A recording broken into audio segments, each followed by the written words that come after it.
instabilidade política. Isso foi feito no depoimento aqui no Supremo. Eu gostaria de saber se a testemunha confirma isso. Confirmo, sim, por favor. Confirmo, sim, senhor. Então, senhor ministro relator, posso concluir que o réu colaborador sabia que seriam operacionalizadas ações voltadas ao caos social. E eu gostaria de saber se ele reportou ao presidente da República essa reunião. Essa complementação, o senhor Coronel Cid, até uma questão que eu fiz anteriormente, que o senhor disse que teria saído porque tinha um compromisso, preparar link. Uma agenda, presidente. E depois recordado que o senhor mesmo disse que o general Braga Neto tinha pedido para o senhor sair porque ia começar as questões operacionais para caos social. O senhor confirmou e agora o senhor procurador-geral pede diríamos assim, uma explicitação maior, que eu dividiria em duas. Se chegou a dizer quais seriam essas medidas e se o senhor chegou a comentar com o presidente da República essa reunião do dia 19 e essa conversa com o general Braga Neto. Não, eu não comentei com o presidente, até porque naquele momento, do dia da reunião, do encontro ali, para mim estava mais, como eu falei, mais uma conversa de militares radicais ou militares mais exaltados, mas que não fosse sair nada dali, né? Ou estivesse falando dos manifestantes, do acampamento do Exército, na frente dos quartéis. Então, na minha concepção ali, no momento que eu saí da reunião, né, naquele dia, de novembro, era mais uma conversa de elementos um pouco mais radicais em cima dali. Não que aquilo fosse virar ou poderia virar um plano operacional, era simplesmente jogar ideias no vento. Foi aquela ideia que eu saí, né? Falei, mais umas conversas, como eu expliquei para o ministro, bravateiros, né, que não vai dar em nada, né? Só está querendo desabafar, está querendo reclamar, né? E depois, quando teve realmente a operação, que eu vi, então, talvez tivesse tido alguma coisa realmente ali. Senhor ministro, eu gostaria de saber se o réu colaborador pode descrever a reunião que ocorreu no dia 28 de novembro de 2022, na Superquadra Norte 305, Bloco I. Eu queria saber quem participou dessa reunião, quais eram as pautas, os objetivos, e as mensagens que foram recolhidas nas investigações revelaram que só militares com formação em forças especiais foram convidados. E eu gostaria de saber do motivo dessa restrição, dessa limitação. Entendeu? A questão pode expor. Sim, senhor. Primeiro, procurador, no Exército a gente tem vários nichos. A gente tem os forças especiais, a gente tem o guerreiro de selva, a gente tem os paraquedistas, né, o pessoal montanha, o educação física, que chama de calção preto. Então, esses nichos, esses núcleos, normalmente servem muito tempo juntos, criam um vínculo de amizade muito grande. Então, é normal que normalmente tem encontros desses núcleos, né, desses cursos que a pessoa faz, ou até da arma, artilharia, infantaria. É muito normal que tenha isso, né? Inclusive, em Brasília, quase todo mês, tinha um dia por mês que os forças especiais se reuniam durante 4, 5 anos, todo mês marcava uma reunião em algum lugar, que é para encontrar, bater papo, né, contar a história. Esse dia, especificamente, foi aproveitado porque, como estava tendo uma reunião grande em Brasília, vários militares, forças especiais que estavam servindo fora, estariam em Brasília nesse dia. Então, aproveitou-se isso aí para fazer uma reunião, para juntar esses amigos. Realmente, muitos ali serviram 10, 15 anos juntos, né, como tenente, capitão, a organização não foi eu que preparei, né, que foi o outro militar que preparou, pegou, acho que o salão de festa da casa do pai ali, né, e a gente foi marcado para reunir ali. Então, obviamente, que o que seria conversado e discutido era a conjuntura política do país, né?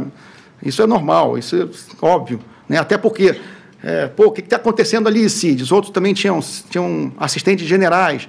Então, a discussão, a conversa, obviamente, ficou numa pauta mais política, né? Mas não teve ata, não teve pauta, não foi uma reunião formal, foi um grupo de amigos. Essa pauta política era exatamente o quê? A questão também de discutir... Estavam falando... que o presidente eleito não deveria tomar posse, que deveria haver um golpe, uma intervenção militar. Qual exatamente a pauta política dessa reunião? As conversas estavam nesse sentido. Os acampamentos estavam pedindo certo. Uns falavam, não está pedindo certo, tem que pedir para o Congresso, não tem que estar manifestando em frente do quartel. O outro fala, não, tem que manifestar para o quartel mesmo, militar um bando de frouxo, nunca foi assim. Eu digo, muitas conversas que a gente... volta àquela palavra, muita bravata, muita conversa de amigos numa reunião, sentado numa mesa, como se fosse uma mesa de bar. Mas não teve ata, não teve reunião, não teve, você vai falar com o teu general isso, você vai falar com o teu comandante isso, vamos tentar mobilizar esse tipo de tropa, vamos fazer esse tipo de ação. Isso não aconteceu nessa reunião. Foi amigos, cada um com a sua opinião, da opinião mais conservadora até a mais radical. Né? Isso não é novidade, porque está em várias mensagens, várias trocas de mensagens ali. Né? E se tinha um interesse também, porque, por mais que nós estivéssemos, eu me coloco na posição também, assessorando uma autoridade, alguns deles estavam com o general 4 estrelas, né? Eu estava com o presidente, muitas vezes a gente não tem acesso ao general no tempo da discussão, mas às vezes sabe a opinião, o que está acontecendo, o que fala, o que está achando.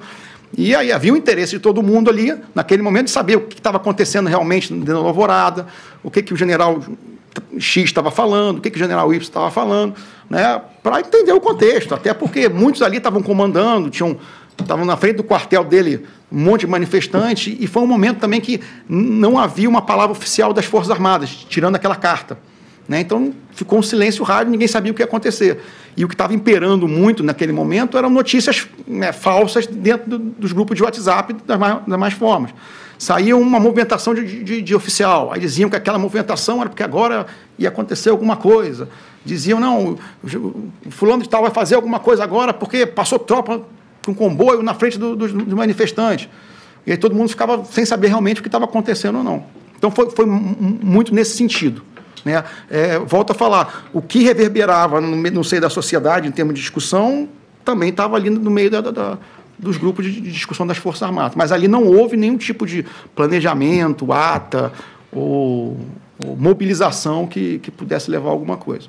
Até porque eram militares, às vezes, que estavam em funções secundárias no interior do país ou em outros campos que não tinham relevância nenhuma no que estavam fazendo. Senhor Michel, eu gostaria de perguntar a respeito dessa reunião sobre uma mensagem que o réu colaborador.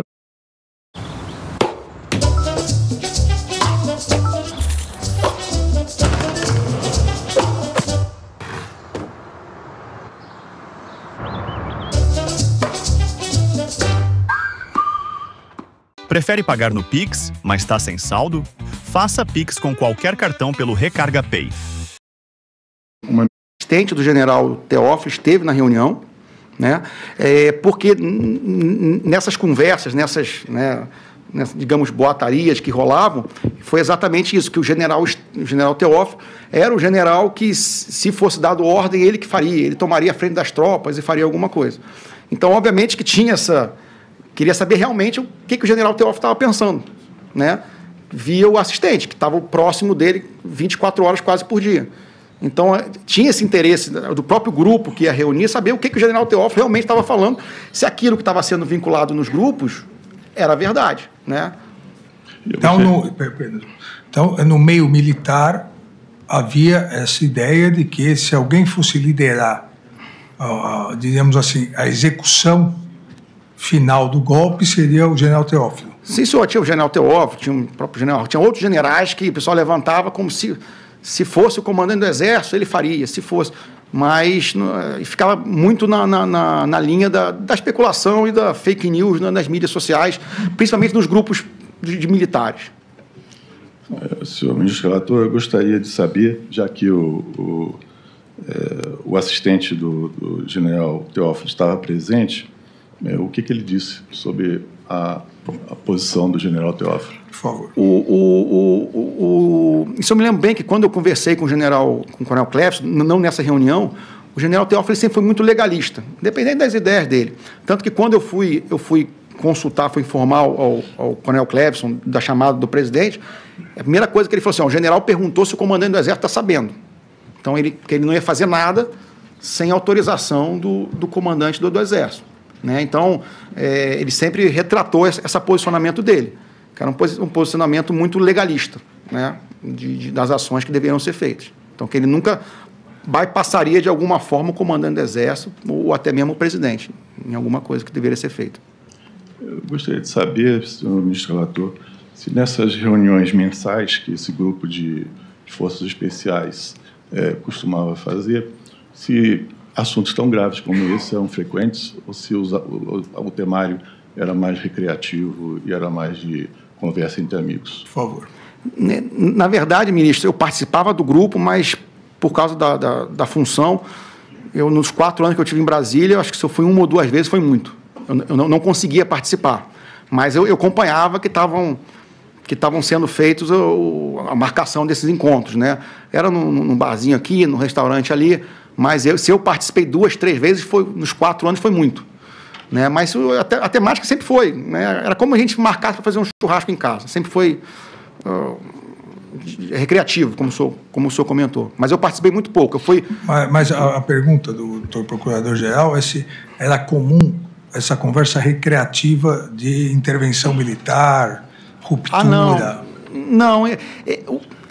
Isso de intervenção militar, que estava sendo pedido na frente dos quartéis, isso ficou mais em voga depois do segundo turno. Antes disso, por mais que tivesse aquelas manifestações, o pessoal com cartaz 142, as Forças Armadas nunca deram bola, nunca absorveram aquilo ou se preocuparam com aquilo. Isso tomou um tamanho maior, né, com as manifestações na frente dos quartéis. Senhor ministro relator,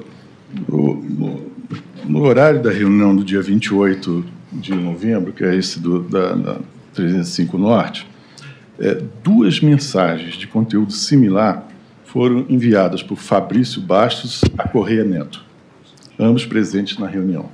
Uma às 21h03 e outra às 21h52. E elas consistiam em anotações do que estava sendo debatido nessa reunião a que o réu colaborador mencionou. A segunda mensagem apresentava um texto mais completo que a primeira, revelando que havia um avanço nos debates realizados na ocasião. Vejam, a mensagem das 21h52 mencionava ideias, força. Falta de coesão dentro da força. Necessidade de atuação no curtíssimo prazo. 2. Necessidade de alertar os comandantes militares acerca da realidade. 3. Realização de ações concretas no campo informacional, entre parênteses, com estratégia. Aliás, com estratégica. 4. Criação de gabinete crise, inicialmente campo informacional, proposta no COTER. 5. O Exército Brasileiro deverá falar com o presidente do Poder Legislativo e Judiciário. Estado final desejado, 2 pontos. O estabelecimento de laços de confiança entre o presidente da República e o comandante do Exército. E ainda dizia, centro de gravidade, 2 pontos, Alexandre de Moraes. Eu gostaria de saber do réu colaborador se ele confirma esses tópicos dessas reuniões que foram captados na troca de mensagens durante a própria reunião. O senhor se recorda dessa mensagem? Não, senhor. Essa mensagem não foi comigo, né? Essa mensagem, se não me engano, eu não recebi essa mensagem. Sim, mas foi com Correia Neto. Não houve, né, eu não sei se ele escreveu na hora ou não, mas não houve naquele momento nenhuma, como é que eu vou dizer, nenhuma ata ou uma conclusão da reunião. Isso não aconteceu. Agora, se ele escreveu na hora, depois, ou já tinha recebido, ou já era ideia dele que ele via compilando, eu desconheço. Senhor ministro relator, eu gostaria só de imaginar, de perguntar, ao réu colaborador, se ele tem alguma explicação para essas mensagens trocadas entre os dois idealizadores da reunião do dia 28 de janeiro, no exato horário da reunião. Ministro, procurador, realmente eu não sei. Eu não sei dizer se aquilo já estavam sendo conversado antes, mas eu também não sei nem dizer se foram os dois porque eu acho que... Não, o Bastos estava servindo em Brasília. Mas realmente eu não sei o que foi. Não que esses assuntos, de alguma forma, não tivessem sido tratados. Eu quero deixar claro, porque estava tudo... mas não com uma ideia de conclusão, não com uma ideia de apresentar hipóteses e chegar a uma conclusão. Eram ideias, cada um falava o que queria ali, comendo salgadinho, tomando refrigerante, mas não houve uma ata, eu apresento a ata aqui, todo mundo concordam com isso. Esse é o ponto que eu quero dizer. Não que esses assuntos todos, de alguma forma, não tivessem sido falado, conversado, que eu falei, tinham dos mais conservadores aos mais radicais ali naquele meio. Então... mas não houve esse caráter formal de uma reunião de planejamento para tomar alguma ação. É esse ponto que eu gostaria de deixar claro. Mas o senhor se recorda que esses assuntos foram tratados? Foram tratados, mas no meio de uma discussão ali, mas não que foram apresentados. Agora vamos tratar o assunto tal. Não apresentados formalmente? Não, cada um falava uma coisa, dava uma opinião, e depois, se ele compilou, porque ele foi ouvindo, foi compilando ali, não foi algo oficial, não foi algo que ele foi selecionado como relator da reunião. Isso realmente não aconteceu.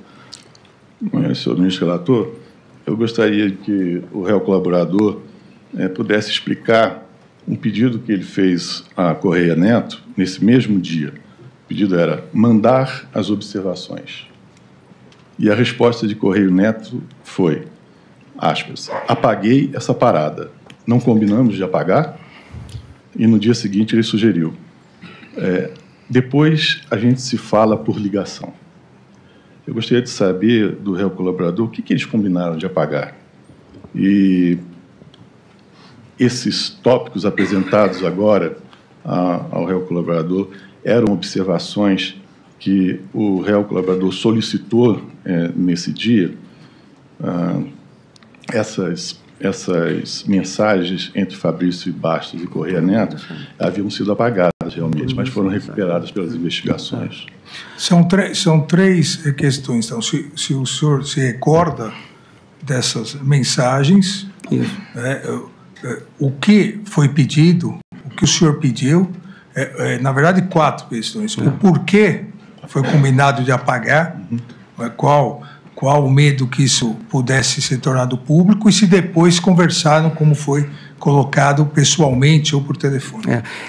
Esse primeiro tramo da mensagem, realmente, eu não me lembro, não me lembro de ter pedido para ele nenhuma anotação, de ideias que foram levantadas. Realmente eu não me recordo.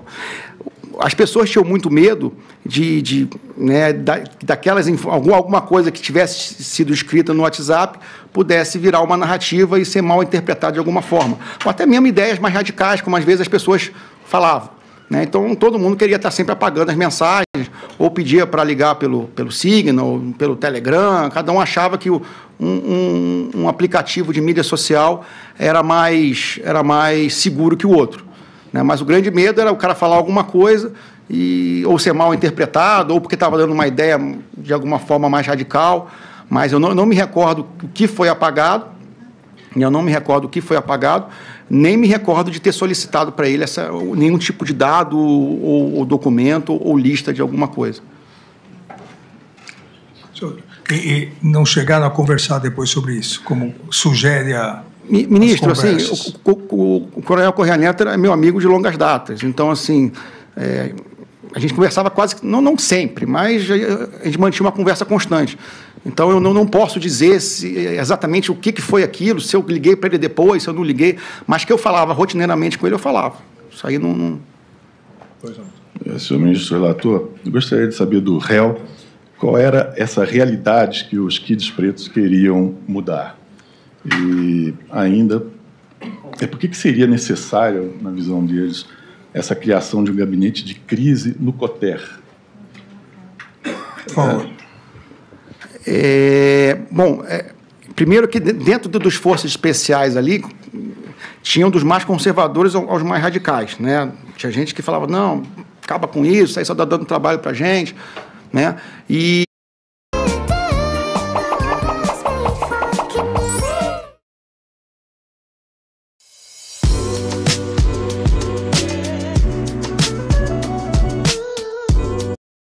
acho que o Cotter, agora eu não posso dizer porque eu não conheço efetivamente a rotina, mas o setor de operações correntes do Cotter é que faz o acompanhamento dessas situações mais complexas, né? Mas eu não sei dizer como é que se gerenciaria um gabinete de crise e se o próprio setor de operações de acompanhamento da conjuntura, né, atual já é um próprio gabinete de crise. Então, eu não sei como isso funcionaria, porque eu não conheço, eu nunca servi nessa área no Cotter. Mas esses assuntos foram, então, objetos de debate. A questão é se... Não. O doutor procurador pergunta Sim, senhor. O que os quilos pretos queriam dizer com isso? Por que diziam isso? O senhor disse que havia um grupo, comentavam no grupo, houve a reunião... Então, qual era o sentido disso? Mas gabinete de crise, assim, acho que isso nunca foi discutido, esse termo. Tem que se criar um gabinete de crise no Cotter.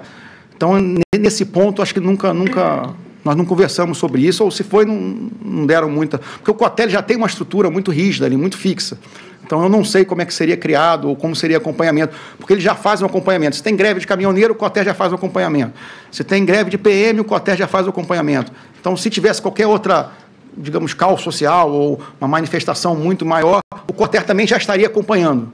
Já seria função do Cotter acompanhar qualquer outra situação que ocorresse no Brasil.